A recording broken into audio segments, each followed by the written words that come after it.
What's up, tribe? How you guys doing? Go ahead and hit that subscribe button, and I hope you like this video. This is Ready to Love, Season 8, Episode 6. So, this episode, the ladies are back in charge, and Tommy tasked them to get clarification on whatever doubts that they may be having at this time with this process. Now, I'm going to be honest with you. The first date we saw was Aries and Phil. I honestly think this is the closest thing we have to a real connection this season. I just do. I believe it. I see it. I feel it. I believe it. I hope that doesn't change. I mean, I reserve the right to change my mind. We have what, 4 more episodes, and y'all know how Ready to Love roll. Anything can happen. So I reserve my right. I reserve the right to change my mind. But they said they've been talking a lot on the phone, but they haven't really seen each other because technically, according to the rules, y'all ain't supposed to frolic outside of the cameras. Although we know people break that rule all the time, but it looks like maybe they're trying to actually follow the rules and not frolic. So they're not frolicking. As far as the cameras are concerned. With that being said, her doubts as it relates to Phil was about blending her family with him. She has 2 boys. She's been divorced twice. He's been divorced once. He has a child. And he was like, listen, it doesn't bother me that you've been divorced twice. I've been divorced once. Like, I didn't get it right the first time. Hopefully I get it right the second time. That's my intention. That's why I'm here. And so I don't feel no kind of way. And he said, I would love to have more kids. He said they don't have to be newborns. They don't. He said new kids could come in the form of your kids blending with my child. And I love that answer. He said I want more kids, but they don't have to be newborns. Or I said newborn. But I think he said biological. I'm not sure how he said it, but basically what he said was, I want more children, but it doesn't have to be in that traditional, oh, I get another woman pregnant kind of way. I hope he means it, because I think that's really where her focus is and where her connection is, in all honesty. You know what I'm saying? So that date was cute. It was really cute. And like I said, I really liked it. Then we have Sierra and Christopher. Now let me tell y'all about both of them. I like Sierra's personality, but who the hell is Sierra connected with? Like, at this point in the process, we should be able to look at each person and say, they're connected here, they're connected there. That don't mean the connections are going to work out at the end, but this is who they're focusing on. Sierra is all over the place for me. And she's meeting with Christopher, talking about, well, Christopher, he don't seem focused. He seemed like he just selling himself. And she brought up this whole thing about a Birkin bag. And then she got upset when his response was, I mean, well, what if I'm having a hard year and I can't afford a Birkin bag? I'm sorry, excuse me. Most people can't afford a Birkin bag.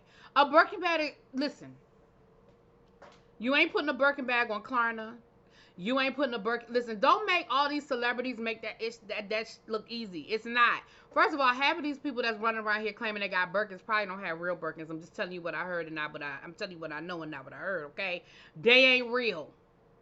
So let's start there and work our way backwards, okay?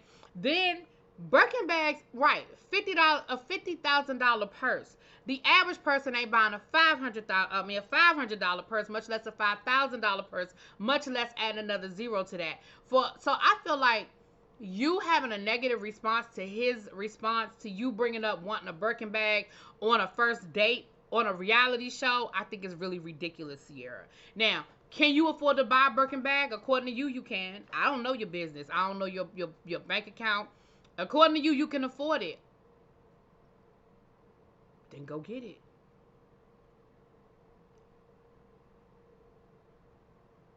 Now, I understand why the ladies overall had a problem with Chris. But that example I thought was stupid. I just thought that was I didn't get it. I didn't like it. But anyway, child, moving on. Let me get to my notes, child. Let me get to the rest of these daggone dates, child. I ain't like it. I don't even remember what her doubts were. I guess her doubts was somebody being able to buy her a Birkin bag, child. I don't know. Then we have Jessica and Chris. Now, Jessica rolled up on Chris down to his job site, bought him lunch, because she said, listen, he busy, I'm busy. He ain't really calling me like I need him to call me. He ain't putting in the work like I need him to put in the work. And I need to let him know that if he's really trying to make this happen and he's serious about this situation, then I need him to be putting in work like I'm putting in work. Listen.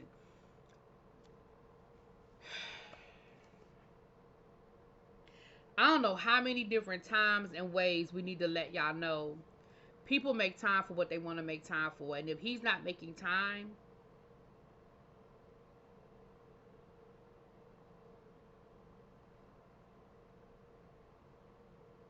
I'm just saying. But then he flipped it back on her and was like, well, I mean, you're not calling me either. Yeah, I guess you're right. So you mean to tell me you went through all of this, you went all the way down there, and you tried to put this man on blast about not calling you, and then he threw it back on you, and you was like, yeah, you're right.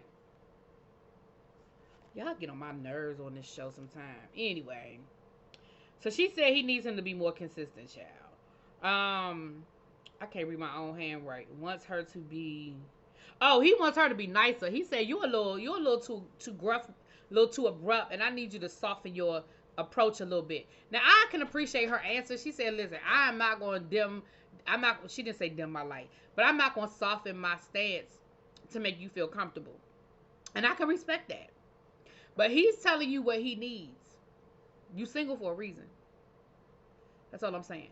I don't feel like he was saying, don't talk to me when you feel like something needs to be addressed.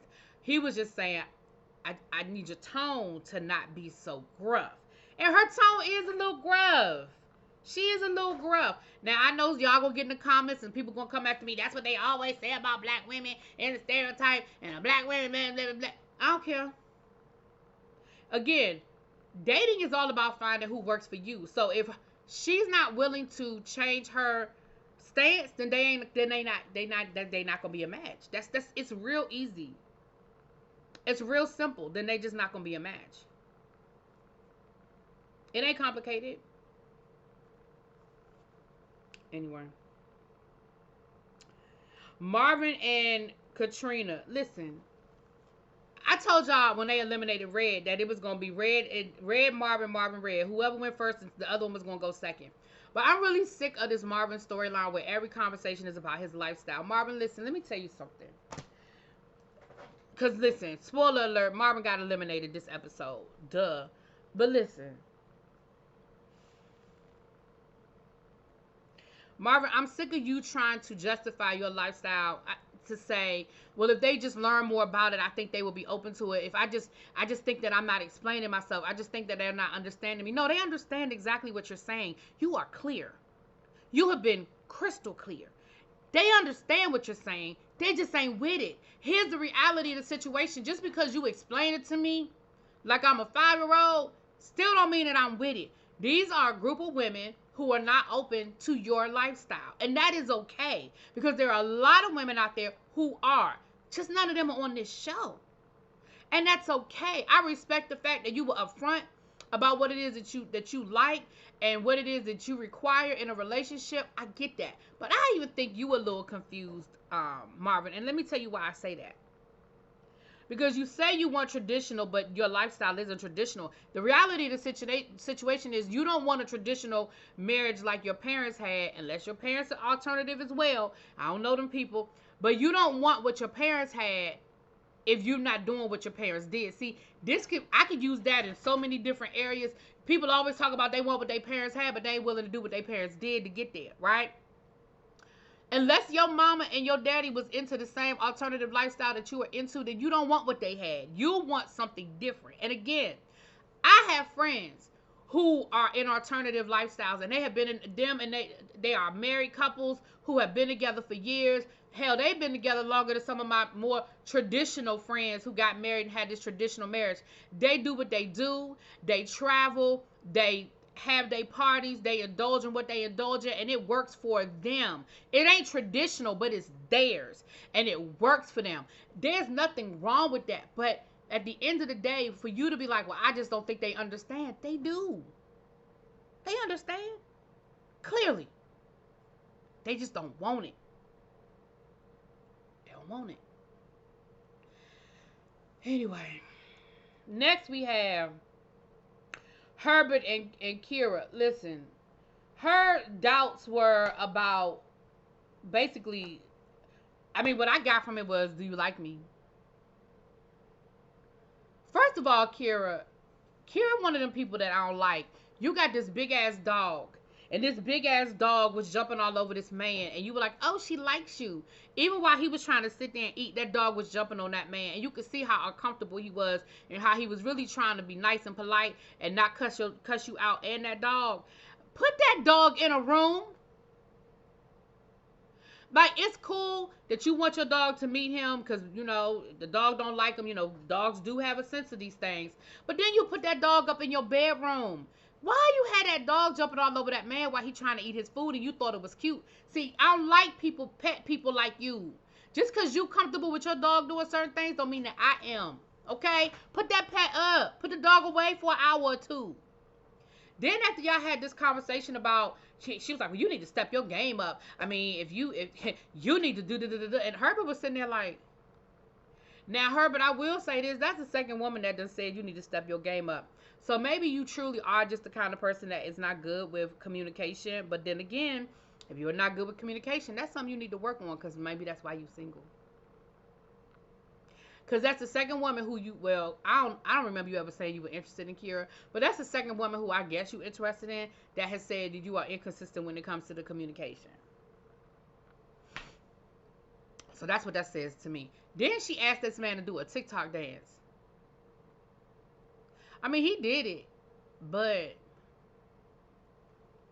that's interesting.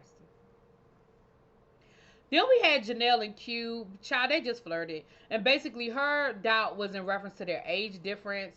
Because she was like, basically, I ain't getting no younger. My biological clock is ticking. You're younger. Are you going to be ready for all the things I'm ready for when I'm ready for them? Because, like, I'm on an accelerated schedule. And I need to know if you are on the schedule with me. Or not. I mean, are you down what I'm down for when we down together or not?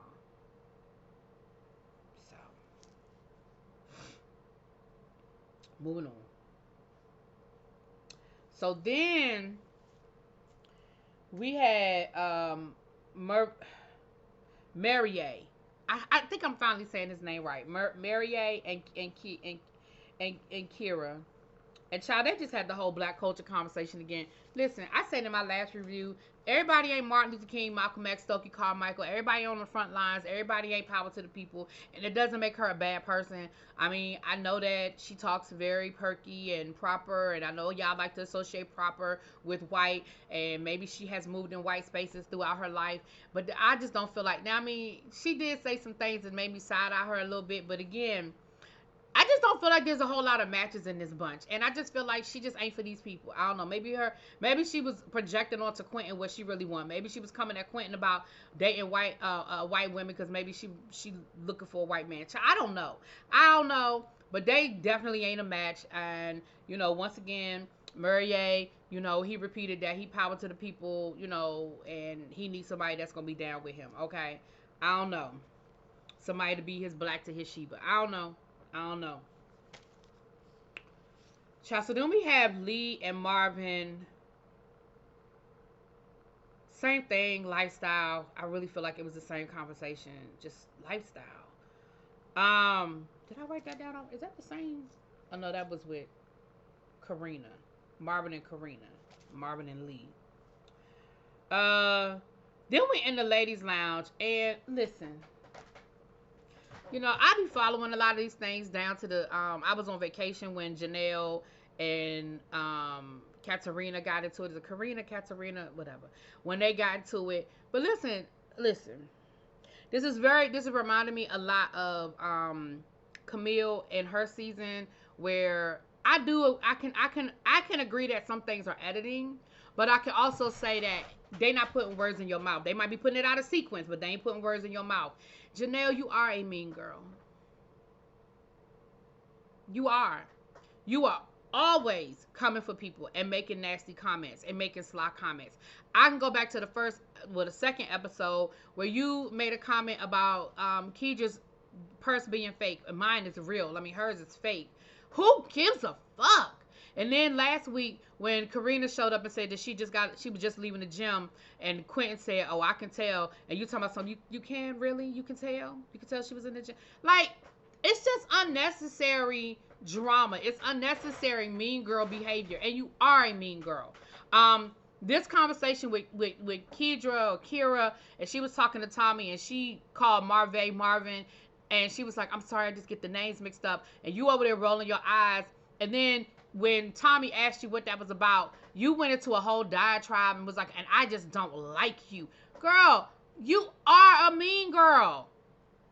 And I don't understand why you feel like you have to be so nasty to these people. And like Tommy said, y'all ain't gotta like each other because that's not what y'all here for. Y'all not here to find friends. You here to find love. So you don't have to like each other, but y'all do need to respect each other. So, anyway, moving on. Basically, they decide that in the bottom is Murray, Marvin, and Chris. Now, Chris, child, when Chris was talking to, who they send to Chris? Child, who did they send to Chris? Kira, I guess. I don't know. I remember who it was. Baby, everything she said, Chris had an answer for. Everything she said. She said, well, the lady said that, you just trying to sell yourself. Well, how you supposed to get to know me? I mean, if I don't tell you who I am, how you supposed to get to know me? What else they say? And it was like everything she said, baby, he had an answer for. And some of his answers actually were making sense. I was like, that kind of makes sense. But then he left with a little jab at Sierra talking about some, you talking about a Birkin bag, but you keep showing up in an Uber. I don't understand why that's a read. I'm not understanding why people, because, Karina used that against Janelle. Well, you always in an Uber. And Janelle shot back, baby, I'm in Uber Black. I'm not understanding. I ride Uber sometime and I have a car. Depending on where I'm going, depending on whether I'm going to drink or not, depending on situations, I use Uber. I got an Uber account, Lyft. I got Uber and Lyft. I don't know why that's a read. Low key, I really don't think Sierra live in Dallas. I really think Sierra went to Dallas to film. Low key, I really think Sierra still lives in New Orleans. But that's just, I don't know. I don't know her. But I just feel like she does not live there. So she's probably Ubering because she ain't got no car there. I don't think it's that she doesn't have a car. And if she doesn't, it doesn't mean she can't afford one. I know people who don't drive and they got more money than me. They just don't want to drive. They don't like driving. Anyway. Child. Tommy hit them. Oh, I didn't even give y'all that part. Tommy hit them with the double whammy, that it was a double elimination. I think Tommy ready for this season to be over with, just like I'm ready for this season to be over with, child. So, I shouldn't say I'm ready for the season to be over with, because that doesn't sound nice. I just don't feel like there's any real connections. Like I said, Aries and Phil are the only couple that I really feel like have a serious, it could possibly be something, build on something connection. And the way this show works, hell, by the end of the season, they might be cussing each other out, child. I don't know. Anyway, that was the episode. Let me know what you guys think. I will talk to y'all later. Peace.